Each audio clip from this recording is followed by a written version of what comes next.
أما بعد فأعوذ بالله من الشيطان الرجيم. بسم الله الرحمن الرحيم.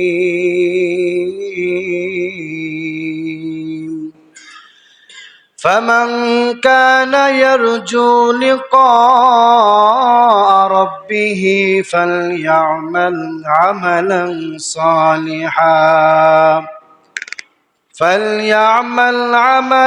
صالحا ولا يشرك بعبادة ربه أحدا. صدق الله مولانا العظيم وصدق رسوله النبي الكريم، ونحن على ذلك من الشاهدين والشاكرين والذاكرين، والحمد لله رب العالمين. وقال تعالى في شان حبيبه ومحبوبه ومعشوقه مخبرا وآمرا: إن الله وملائكته يصلون على النبي يا أيها الذين آمنوا صلوا عليه وسلموا تسليما. اللهم صل على سيدنا مولانا محمد وعلى آل سيدنا مولانا محمد. اللهم صل على سيدنا محمد وعلى آل سيدنا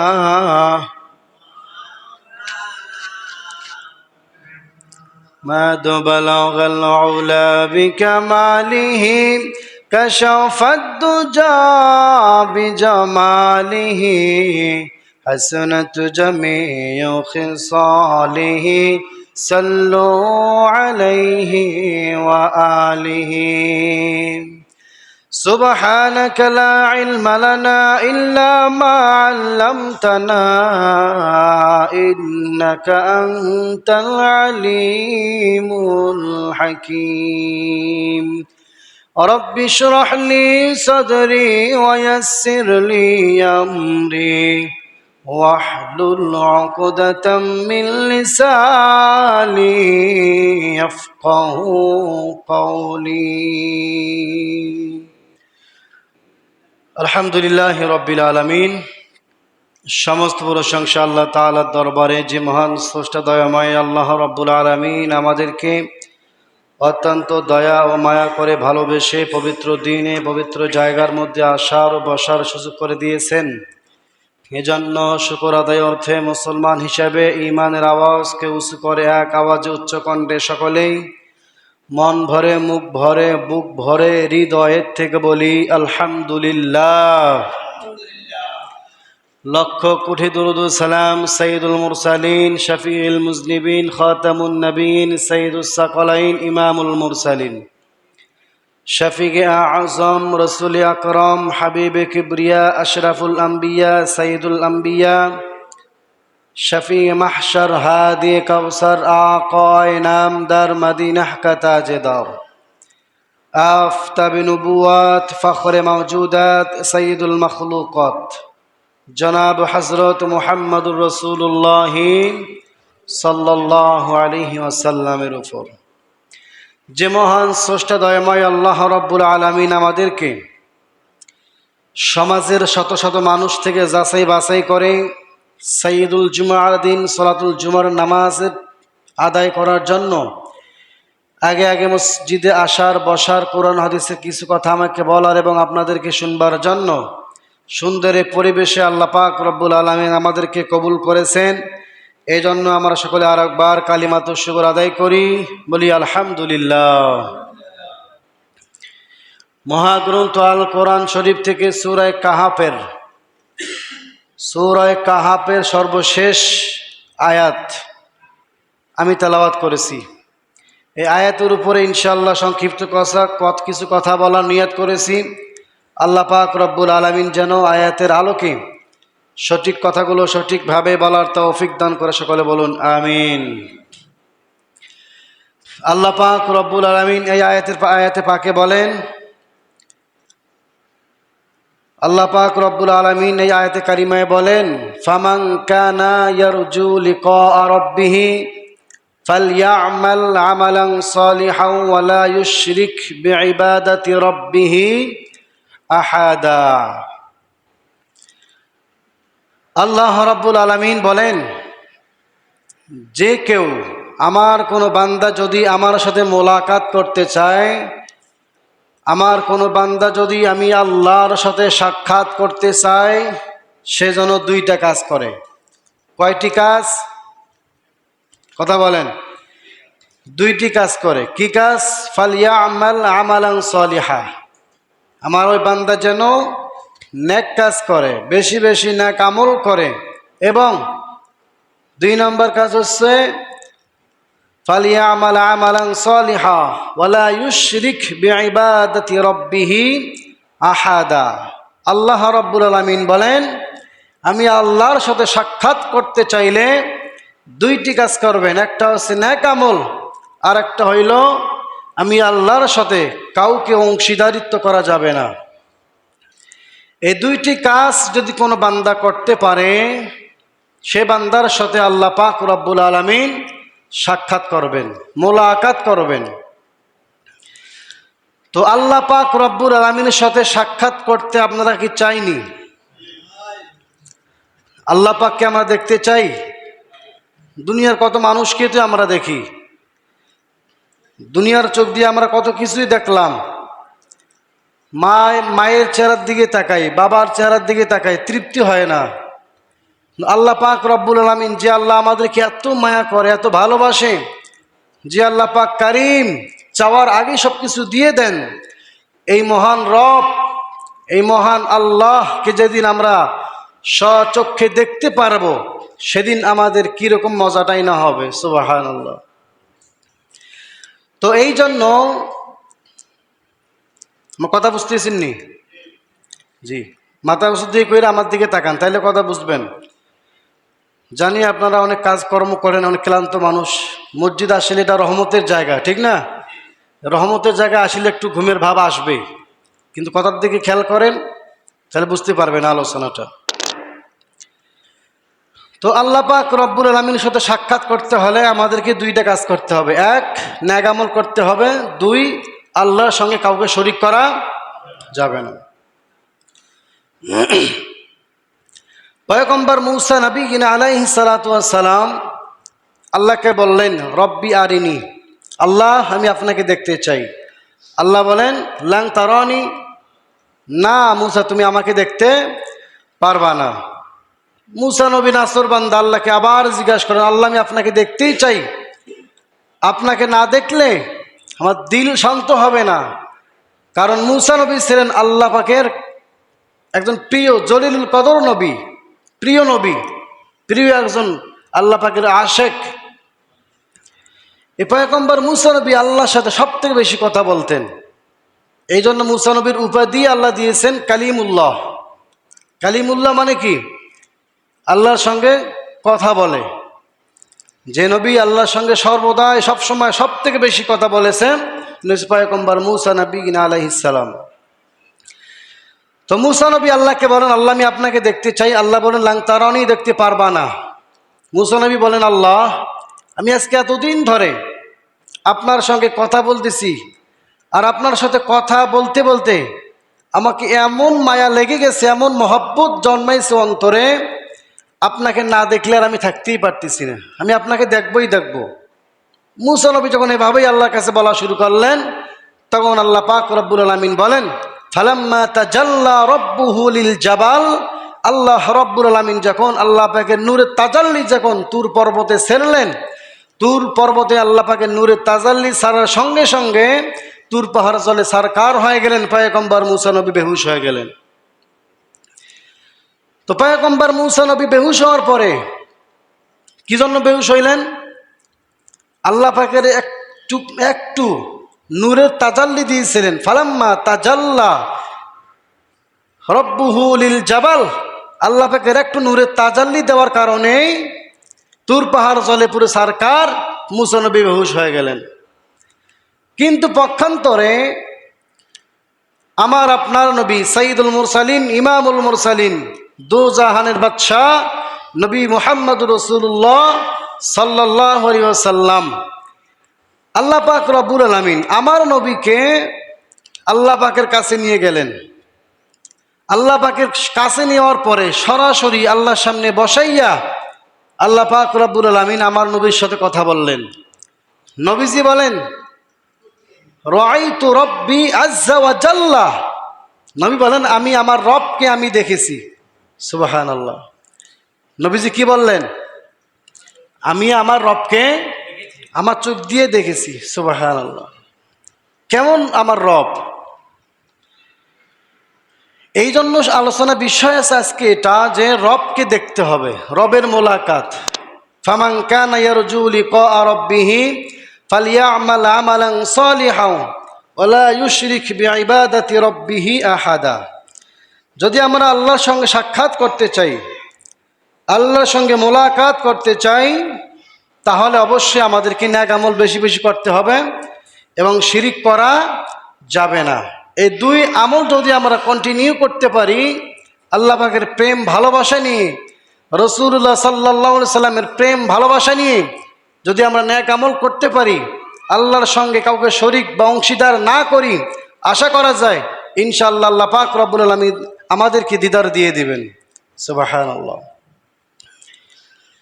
তো নবীজির বরকতের একজন সাহাবী, নবীজি সাল্লাল্লাহু আলাইহি সাল্লামের চাচাতো ভাই হযরত আলী রাদিয়াল্লাহু তাআলা আনহু কেমন বরকতি সাহাবী ছিলেন। হযরত আলী রাদিয়াল্লাহু তাআলা আনহু যখন ওনার বয়স 10 বছর, যখন ওনার বয়স 10 বছর, তখন নবীজি সাল্লাল্লাহু আলাইহি সাল্লামের কাছে আসলেন। তখনই নবীজির হাতে হাত রেখে ঈমান গ্রহণ করলেন। সুবহানাল্লাহ বলবেন না? 10 বছর বয়সে হযরত আলী রাদিয়াল্লাহু তাআলা আনহু নবীজির হাতে হাত রেখে ঈমান গ্রহণ করলেন। ঈমান গ্রহণ করার পরে নবীজির এমন পছন্দের সাহাবী, নবীজি খুশি হইয়া এমন একটা দোয়া করলেন, এমন এক বরকতপূর্ণময় একটা দোয়া করলেন হযরত আলীর ব্যাপারে। নবীজি বলেন, আনা দারুল হিকমাতি ওয়া আলিয়্যুম বাবুহা। নবী বলেন, আমি এলেম ও হিকমতের ঘর, আর আমার আলী হচ্ছে সেই ঘরের দরজা। সুবহানাল্লাহ। কেমন বরকতের সাহাবী। তো হযরত আলী রাদিয়াল্লাহু তাআলা আনহু আল্লাহ পাকের ইবাদত কিভাবে করতেন, যে আলোচনা মানে বলতেছি আয়াত, যে নেক আমলটা কি, নেক আমলগুলো আমরা কিভাবে করব, সেই শিক্ষাটা আজকে আমরা এখান থেকে গ্রহণ করব। তো হযরত আলী রাদিয়াল্লাহু তাআলা আনহু কিরকম নেক আমল করতেন? জিহাদের ময়দানে চলে গেছেন, যুদ্ধ করতে করতে হযরত আলী রাদিয়াল্লাহু তাআলা আনহুর পায়ের মধ্যে তীর ঢুকে গেছেন। কি ঢুকছেন? তীর ঢুকে গেছেন। তো অন্য সাহাবারা যখন তীর খুলতে যায়, হযরত আলী রাদিয়াল্লাহু তাআলা আনহু চিৎকার করে ওঠেন ব্যথাতে।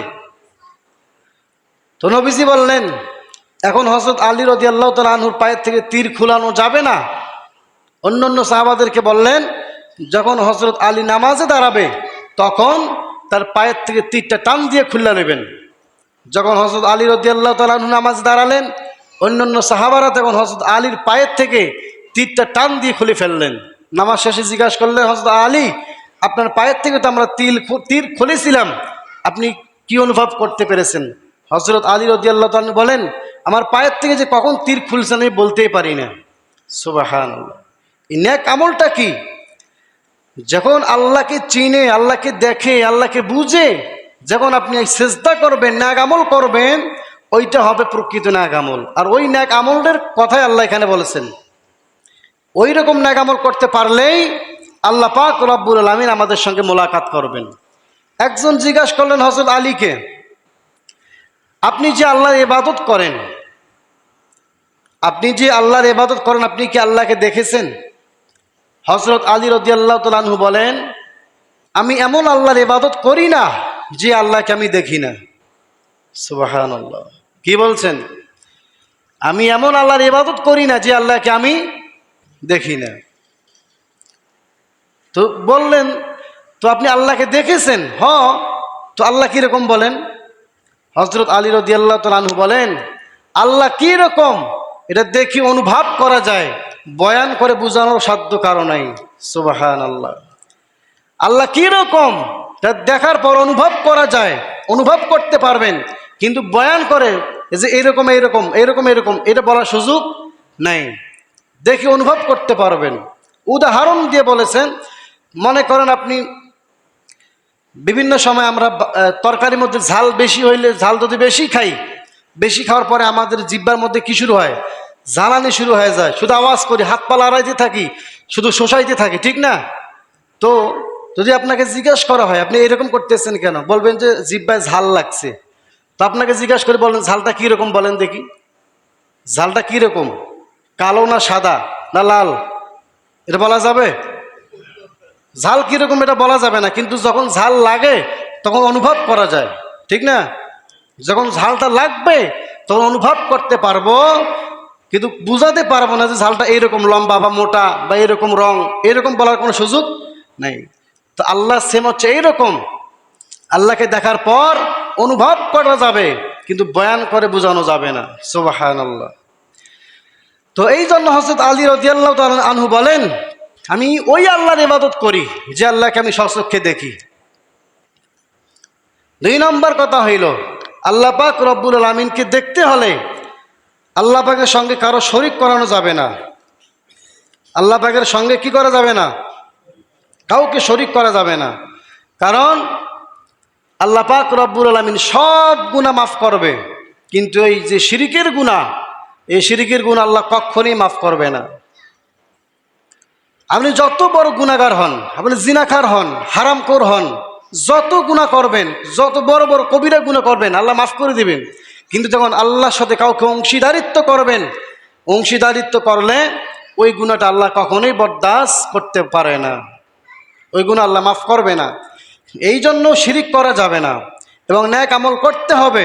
আল্লাহকে চিনে, আল্লাহকে দেখে যখন নামাজ দাঁড়াবো তখন মনে করবো যে আমি আল্লাহকে দেখতেছি, আল্লাহ আমাকে দেখতেছেন।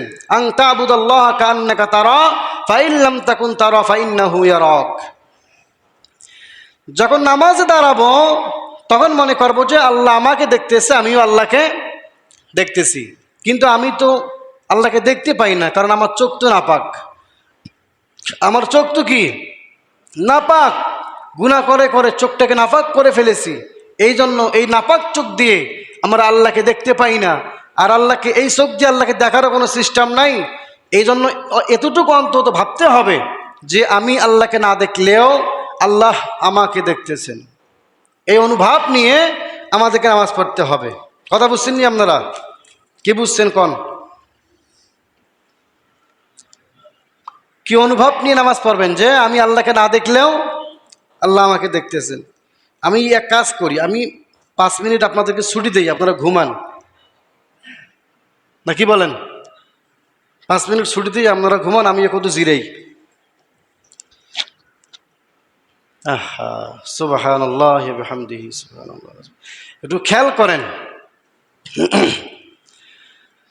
তো আল্লাহ পাকের সাথে কাউকে অংশীদারিত্ব করানো যাবে না, এই গুনাহটা আল্লাহ বরদাস্ত করবে না। মনে করেন আল্লাহ পাক আমাদেরকে তো অনেক ভালোবাসেন, ভালোবাসেন না? দুনিয়ার লাইনে প্রত্যেকটা স্বামী তার স্ত্রীকে ভালোবাসে, বাসে কি না? দুনিয়ার লাইনে প্রত্যেকটা স্বামী তার স্ত্রীকে ভালোবাসে, আর স্বামীর এটা ইচ্ছা যে আমার স্ত্রী যা চাবে আমি সব কিছু দেব।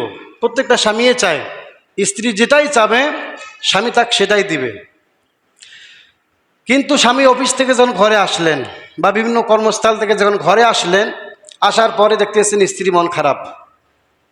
একটা উদাহরণ দিতেছি, ভালো করে বুঝবেন। মানে শিরিকটা যে আল্লাহ মাফ করবে না তার একটা উদাহরণ দিতেছি। তো স্বামী ঘরে আসার পর দেখতেছে স্ত্রী মনটা খারাপ। বিবি মন খারাপ কেন, কি সমস্যা? বলতেছে পাশের ঘরের ভাবি রে, ওর স্বামী অনেক দামি শাড়ি কিনে দিছে, ওই শাড়িটা আমার পছন্দ হয়ে গেছে, ওই শাড়িটা আমাকেও কিনে দিতে হবে। স্বামী বলতেছে এটা কোনো ব্যাপার, তুমি মন খারাপ করছে কেন, একটা হাসি দাও। তো হাসি দিছি আর স্বামী বার ওই শাড়িটা কিনে এনে দিছে। তো পরের দিন আবার আসছে, ঘরে এসে দেখে স্ত্রী মন খারাপ। বিবি কি সমস্যা, আজকে মন খারাপ কেন? বলতেছে পাশের ঘরের বড় আপার ওনার স্বামী ওনাকে সুন্দর একটা আংটি দিছে, ওই আংটিটা আমার পছন্দ হয়েছে, আমাকেও একটা এরকম আংটি কিনে দিতে হবে। স্বামী বলতেছে এটা কোন ব্যাপার, ঠিক আছে আংটি কিনে দেবো। তো এইভাবে অনেক আবদার স্ত্রী স্বামীর কাছে করলেন, সকল আবদার স্বামী কি করলেন, পূরণ করে দিলেন। ভালোবাসার টানে সব আবদার কি করলেন, কথা কয় না, সব আবদার কি করলেন, পূরণ করলেন। তো একদিন স্বামী ঘরের মধ্যে এসে দেখতেছে স্ত্রী মন খারাপ। স্বামী বলতেছে স্ত্রী কি খবর, আজকে মন খারাপ কেন?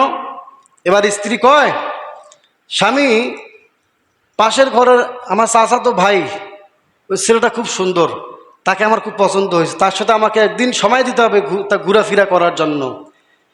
ওই আবদারটুকু কি স্বামী পূরণ করবে? স্বামীর তো পায়ের রক্ত মাথায় কয় কি, তুমি আমার জন্য আমি আমার জন্য তোমাকে বিয়ে করেছি, তোমার সব আবদার আমি পূরণ করতে পারি, কিন্তু এই আবদার আমি পূরণ তো করতে পারবোই না, বরং এই কথা আরেকবার উচ্চারণ করলে আমি তোমাকে আমার সংসার থেকে তোমাকে বাদ দিয়ে দেব। তো আল্লাহ পাক রব্বুল আলামিন এরকম বলেন, আমার বান্দা তুমি কবিরা গুনাহ করেছো, আমাকে তওবা করে মাফ করে দেব। সগীরা গুনাহ করেছো, আমার কাছে তওবা করে মাফ করে দেব। মানুষের জমির আল ঠেলছো, আমার কাছে তওবা করে মাফ করে দেব। তুমি মানুষের অন্য মেয়েদের সাথে জেনা করেছো, আমার কাছে তওবা করে মাফ করে দেব। সুদ খেয়েছো, তওবা করে মাফ করে দেব। হারাম খেয়েছো, তওবা করে মাফ করে দেব।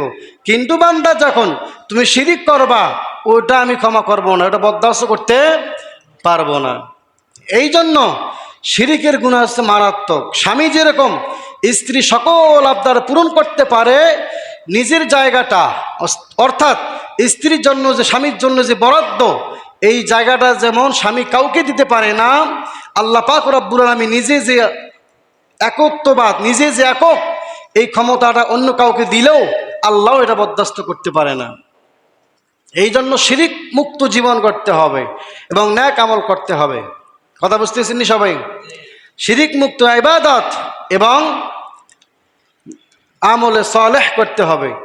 তো আল্লাহ পাক রব্বুল আলামিন আমাদেরকে ন্যাক আমল এবং শিরিক মুক্ত জীবন যাপন করার তৌফিক দান করে, বলেন আমিন। সর্বশেষ কথা, আল্লাহ রব্বুল আলামিন আমাদেরকে দুনিয়াতে পাঠিয়েছেন, আবার চলে যেতে হবে। যদি আমরা দুনিয়াতে খেয়ে যদি জীবন যাপন করি, এরপরও আমাদের জীবন যাবে। যদি না খাইয়া থাকি, এরপরও আমাদের জীবন যাবে। সুখে থাকলেও জীবন চলবে, দুঃখে থাকলেও জীবন চলবে। জীবনের গতি আটক হয়ে থাকবে না, জীবনের গতি চলতেই থাকবে। দেখেন না আপনারা, যে ডাক্তার রোগীকে সুস্থ করে, ওই ডাক্তারও একদিন মারা যায়, যায় না? যেই ফার্মেসিতে ঔষধ বিক্রি করা হয়, যারা ঔষধ বিক্রি করে তারাও একসময় মারা যায়, যায় না? যেই জজ আসামিকে ফাঁসির হুকুম দেয়, ওই জজও একদিন মারা যায়। যেই আসামিকে ফাঁসির অর্ডার হয়, আসামিও মারা যায়। যেই জল্লাদ ফাঁসির আইন কার্যকর করে, সেই জল্লাদও মারা যায়। এই দুনিয়ার জিন্দিগিতে আপনি জজ হন, ম্যাজিস্ট্রেট হন, যেটাই হন না কেন, আলেম হন, মুফতি হন, ডাক্তার হন, যত পদের হন না কেন, দুনিয়াতে আমরা কেউ থাকতে পারবো না। সবাইকে দুনিয়া ছেড়ে চলেই যেতে হবে। এটা চিরস্থায়ী থাকার জায়গা নয়, এখান থেকে আমাদেরকে বিদায় নিতে হবে। এই জন্য যেহেতু আমরা দুনিয়া ছেড়ে চলেই যাব, তো আমাদের কাজ কি দুনিয়াতে? দুনিয়াতে আমাদের কাজ কি? এতক্ষণ আলোচনা কি বুঝলেন? আমাদের কি কাজ? দুইটা কাজ, নেক আমল। এখন সবথেকে বড় কথা যেটা, সবথেকে বড় কথা যেটা, নেক আমল যে আমরা করব, নেক আমল করতে হলে আল্লাহ পাকের কাছে একটা নিয়ামত চেয়ে নিতে হবে, সেটা হলো শারীরিক সুস্থতা। কি? শারীরিক সুস্থতা। কীরকম? পয়গম্বর মূসা নবী আলাইহিস সালাম আল্লাহকে একদিন জিজ্ঞাসা করলেন। মূসা নবী তো আগেই বললাম, মূসা নবী আল্লাহর সাথে অনেক কথা বলতেন, সব থেকে বেশি কথা বলতেন। তো মূসা নবী একদিন ভালোবাসার টানে আল্লাহকে জিজ্ঞাসা করলেন, আল্লাহ আমার একটা প্রশ্নের উত্তর দেন। মূসা নবী আল্লাহকে বলেন, আল্লাহ আপনি আল্লাহ যদি মূসা হইতেন আর আমি মূসা যদি আপনার জায়গায় আল্লাহ হইতাম, তো আপনি আমার কাছে কি চাইতেন? প্রশ্নটাকে বুঝছেননি? মূসা নবী আল্লাহকে কি বলতেছেন? যদি আপনি আল্লাহ মূসা হইতেন আর আমি মূসা যদি আল্লাহ হইতাম, তো আপনি আমার কাছে কি চাইতেন? এটা অবশ্যই একটা উদ্দেশ্য নিয়ে মূসা নবী আল্লাহকে জিজ্ঞাসা করেছেন। তো আল্লাহ বলেন, মূসা তুমি যে প্রশ্ন করছো এটা কোনোদিনও সম্ভব না, সম্ভব হওয়ার কোনো সিস্টেম ও পরিকল্পনাও নাই। তো মূসা নবী বলেন, আল্লাহ এটা আমি জানি, আমি কোনোদিনও আল্লাহ হতে পারবো না, আর আপনিও মূসা কোনোদিনও হবেন না, কিন্তু আমি জিজ্ঞাসা করতেছি একটা উদ্দেশ্য আছে আমার। কি উদ্দেশ্য? তো আগে উত্তর দেন। তো আল্লাহ পাক রব্বুল আমিন বলেন, মূসা তুমি যদি আল্লাহ হইতা আর আমি যদি মূসা হইতাম, আমি তোমার কাছে শুধু একটা জিনিস চাইতাম। কি? যে আমি শুধু তোমার কাছে সুস্থতা চাইতাম, সুস্থতার নিয়ামত চাইতাম। সুবহানাল্লাহ। কি চাইতেন আল্লাহ? সুস্থতার নিয়ামত। কারণ সুস্থতা, এটা সুস্থতা এমন বড় নিয়ামত। সুস্থ মানুষ যখন, আমার দেহটা সুস্থ থাকবে তখন আমার সব কাজ করতে ভালো লাগবে। যখন মন মানসিকতা ঠিক থাকবে তখন প্রত্যেকটা কাজ করতে ভালো লাগবে। যখন আপনি শারীরিক অসুস্থ হয়ে যাবেন, দেখবেন যে আপনার খাইতেও ভালো লাগবে না, বেড়াইতেও ভালো লাগবে না, স্ত্রীকেও ভালো লাগবে না, সন্তানাদিকেও ভালো লাগবে না, কোনো কাজ করতে ভালো লাগবে না, কারণ আপনি অসুস্থ। ইবাদত করতে আসবেন, এরপরও মজা পাবেন না। কিন্তু এই জন্য আল্লাহ এই প্রশ্ন এবং উত্তর থেকে আমাদেরকে এটা শিক্ষা নিতে হবে, আল্লাহর কাছে এই দোয়া বেশি বেশি করতে হবে, আল্লাহ দুনিয়াতে যতদিন আমাদেরকে বাঁচিয়ে রাখবেন সুস্থতার সাথে, ন্যাক আমলের সাথে আমাদের জিন্দিগি অতিবাহিত করার তৌফিক দান করেন। তো আল্লাহর কাছে আমরা কি চাবো বলেন? সুস্থতার নিয়ামত চাবেন। যারা অসুস্থ তাদেরকে আপনি জিজ্ঞাসা করবেন যে সুস্থতার নিয়ামতটা কীরকম, শুধু তারাই বুঝতে পারবে সুস্থতা কত বড় নিয়ামত। আল্লাহু আকবার।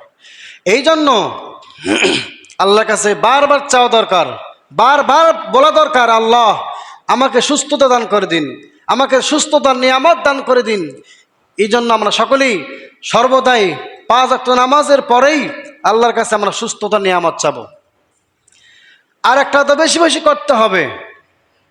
দুনিয়াতে 2টা জিনিস যদি আমার থাকে তাহলে সে সব থেকে বড় সুখী। যে মানুষের 2টা জিনিস, দুনিয়ার লাইনে 2টা জিনিস পাবে, সে দুনিয়ার লাইনে সব থেকে বড় সুখী। তার মতো সুখী আর কেউ নাই। একটা হইল কি? সুস্থতা। অপরটা কি? সুন্দরী গুণবতী ন্যাক স্ত্রী। কথা বুঝছেন নি আমার? এই দুনিয়াতে যদি 2টা জিনিস কেউ পায়, এক কি? সুস্থতা। 2 নম্বরে নেককার গুণবতী সুন্দরী স্ত্রী যদি কেউ পায়, আমার মনে হয় ওর আর কোনো দুনিয়াতে কোনো চাহিদা থাকবে না। কারণ দুনিয়াতে তাকালে দেখবে অনেক কোটিপতি আছে, কিন্তু সুস্থতা না, সারা জীবন অসুস্থ, খাইতে পারে না, হাঁটতে পারে না, কোমর ব্যথা, মাজা ব্যথা, ডায়াবেটিস, হ্যাঁ, বিভিন্ন রকমের রোগে আক্রান্ত, বড় বড় দামি দামি খাবার সামনে খাইতে পারে না, ডাক্তারের রেড সিগন্যাল দেওয়া আছে, খাওয়া যাবে না, কারণ ওই যে অসুস্থতা। আর একটা সুস্থ মানুষ কিসের দামি খাবার, পান্তা ভাত, কাঁচামরিচ, পেঁয়াজ, এগুলো দিয়ে দেখবেন যে এক বল খাইয়া লইছে। কিসের কারণে? সুস্থতার কারণে। আমার 20 টাকা থাকি লাভ নাই যদি আমি অসুস্থ হয়ে যাই। আমার যদি ঘরে কিচ্ছু না থাকে, শুধু যদি আমি সুস্থ থাকি আর একটা নেককার স্ত্রী পাই, এর থেকে বড় নিয়ামত দুনিয়ার লাইনে আর কিছু হতে পারে না। তো এই জন্য এই দোয়াটা আল্লাহ পাক রব্বুল আমিন আমাদেরকে শিখাইছেন, রব্বানা হাবলানা মিন আজওয়াজিনা ওয়া যুররিয়াতিনা কুররাতা আয়ুনিন ওয়াজআলনা লিল মুত্তাকিনা ইমামা। আল্লাহর কাছে এই দোয়াটা বেশি বেশি পড়তে হবে। আল্লাহর কাছে বলতে হবে, আল্লাহ আমার চক্ষু এবং হৃদয় শীতলকারী আমাকে স্ত্রী দান করে দিন, আমার চক্ষু এবং হৃদয় শীতলকারী সন্তান আমাকে দান করে দিন। কত গভীর অর্থ, বুঝছেন না আপনারা? চক্ষু শীতলকারী স্ত্রী, যে স্ত্রীর দিকে তাকালে কি চক্ষু শীতল হয়ে যাবে, মন ঠান্ডা হয়ে যাবে, হৃদয় ঠান্ডা হয়ে যাবে, এমন স্ত্রী। আর হৃদয় শীতলকারী স্ত্রী হইল একটা আছে চক্ষু শীতলকারী, যে স্ত্রীর চেহারা সুন্দর, তাকাইলাম চক্ষু শান্তি পাইল। কিন্তু স্ত্রী যদি ব্যবহার ভালো না হয় তাহলে ও সুন্দর দিয়েও কোনো কাম হয় না, ঠিক নেই? যদি ব্যবহারও ভালো হয়, চেহারাও ভালো হয়, তাহলে চক্ষু শীতল হবে, হৃদয়ও শীতল হবে। এই জন্য আল্লাহর কাছে বলতে হবে, আমার চক্ষু এবং হৃদয় শীতলকারী নেক স্ত্রী আল্লাহ আমাকে দান করে দিন। এই জন্য এই দোয়াটা পড়বেন, রব্বানা হাবলানা মিন আজওয়াজিনা ওয়া যুররিয়াতিনা কুররাতা আয়ুনিন ওয়াজআলনা লিল মুত্তাকিনা ইমামা। যারা বিয়ে করছেন তারা আল্লাহর কাছে বলবেন, যে স্ত্রী আপনার আছে সেই স্ত্রীকে যেন আল্লাহ নেককার বানাইয়া দেয়। যারা বিয়ে করে নাই তারা এই দোয়াটা পড়বেন, যেন আমার প্রত্যেকটা যুবক ভাইকে এরকম চক্ষু এবং হৃদয় শীতলকারী স্ত্রীর জন্য আল্লাহ দান করে দেয়, বলেন আমিন। তো এই হচ্ছে কথা। এতক্ষণ আলোচনা কি বুঝছেন? বুঝছেননি সবাই? এত সংখ্যক মুসল্লি থাকলে কি কথা মুখ দিয়ে আইবুনি আপনারা কর? যদি মুসল্লি না থাকে মুখ দিয়ে কথা আইয়ে? মুসল্লি এত ব্যস্ততা, এরা আমার বুঝে আসে না। যাও দুই একজন আছেন, আমরা তো ঘুমাইতেছেন, কদুর বাদে আমিও ঘুমাই যাবো, চিন্তার কোনো কারণ নেই।